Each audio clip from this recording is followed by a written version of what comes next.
Prezados companheiros, bom dia. É com grande satisfação que participamos do projeto do Grupo Espírita Bezerra de Menezes, que neste período de quarentena se propôs a apresentar reflexões e estudos diários. As primeiras reflexões que traremos é sobre os princípios da doutrina espírita. Você já deve ter reparado que logo na entrada da maioria das casas espíritas há um cartaz com os seguintes princípios da doutrina: Deus, Jesus, Espírito, Perispírito, Evolução, Livre-arbítrio, Causa e Efeito, Reencarnação, Pluralidade dos mundos habitados, Imortalidade da alma, Vida futura, Plano espiritual, Mediunidade, Influência dos espíritos em nossas vidas, Ação dos espíritos na natureza. Talvez você tenha se perguntado: o que são princípios? Por que as casas espíritas trazem esses princípios? Qual é a finalidade desses princípios? Para responder a essas e outras perguntas, é importante lembrar que o codificador da doutrina espírita, Allan Kardec, estruturou a doutrina cientificamente, baseando-se na metodologia científica, a fim de instituir aquilo que denominou fé racional. A esse respeito, na apresentação do livro O Evangelho segundo o Espiritismo, diz: não há fé inabalável, senão aquela que pode encarar a razão face a face, em todas as épocas da humanidade. Princípios de uma ciência são as proposições básicas, fundamentais, típicas que condicionam todas as estruturas subsequentes. Princípio nesse sentido são os alicerces da ciência, ou seja, é a base para o conhecimento e entendimento de todos os ensinamentos da doutrina espírita. Saber os princípios é fundamental para entendermos as obras espíritas, a fim de vencermos nossa ignorância e compreendermos os desígnios de Deus. E mais, conhecendo os princípios da doutrina espírita, saberemos compreender todas as situações que vivenciamos ou que ocorrem no mundo. Daremos um exemplo. No Evangelho do Apóstolo São João, capítulo 9, versículos de 1 a 7, o evangelista narra a seguinte passagem: enquanto Jesus caminhava, viu um homem que era cego de nascença. Mestre, perguntaram-lhe os discípulos: por que foi que este homem nasceu cego? Por causa dos seus pecados ou por causa dos pecados de seus pais? Nenhuma coisa nem outra, disse Jesus, mas para nele se mostrar o poder de Deus. Temos todos de fazer as obras daquele que me enviou enquanto é dia. A noite desce e todo o trabalho cessa. Enquanto estiver aqui neste mundo, sou a luz do mundo. Então, cuspiu no chão e, fazendo lama com saliva, espalhou-a sobre os olhos do cego. E disse-lhe: vai, lava-te ao tanque de Siloé. Siloé significa enviado.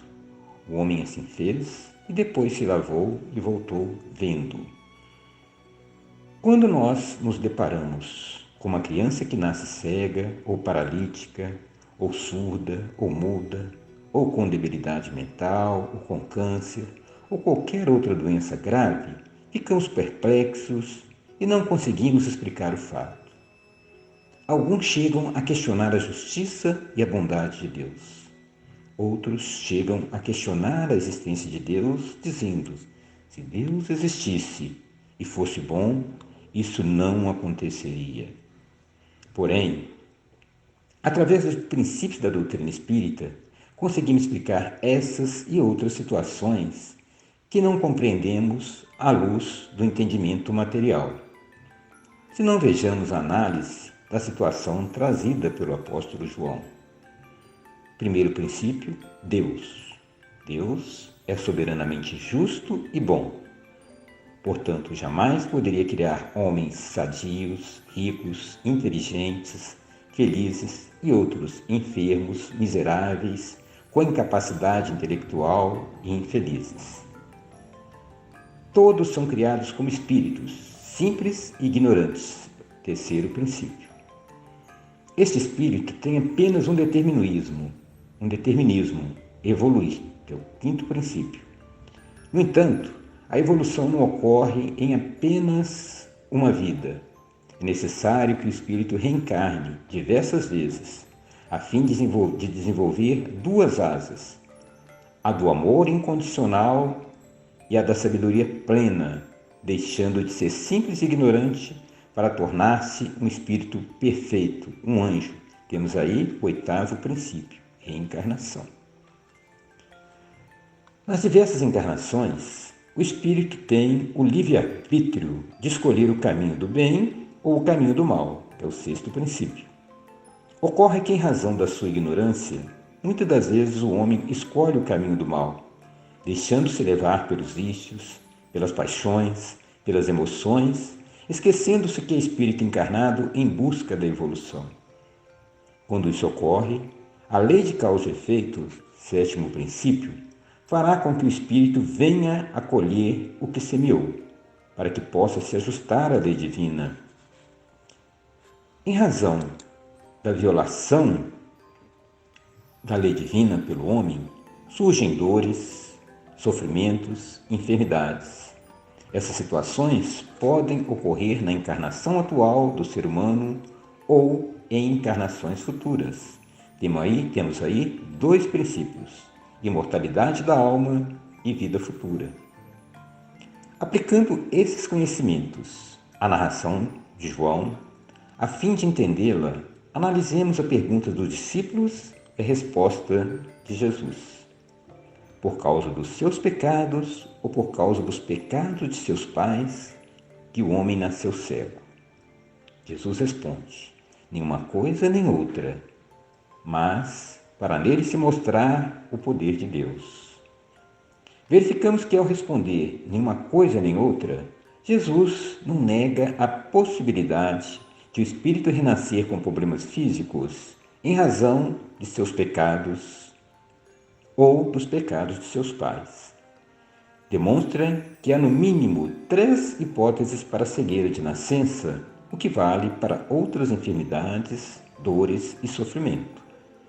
Primeiro, em encarnação anterior o espírito pecou, por exemplo, utilizando os olhos para praticar o mal ou cegando alguém dolosamente. Segundo, os pais poderiam ter praticado estes mesmos pecados, sendo, por exemplo, comparsas do filho que nasceu cego.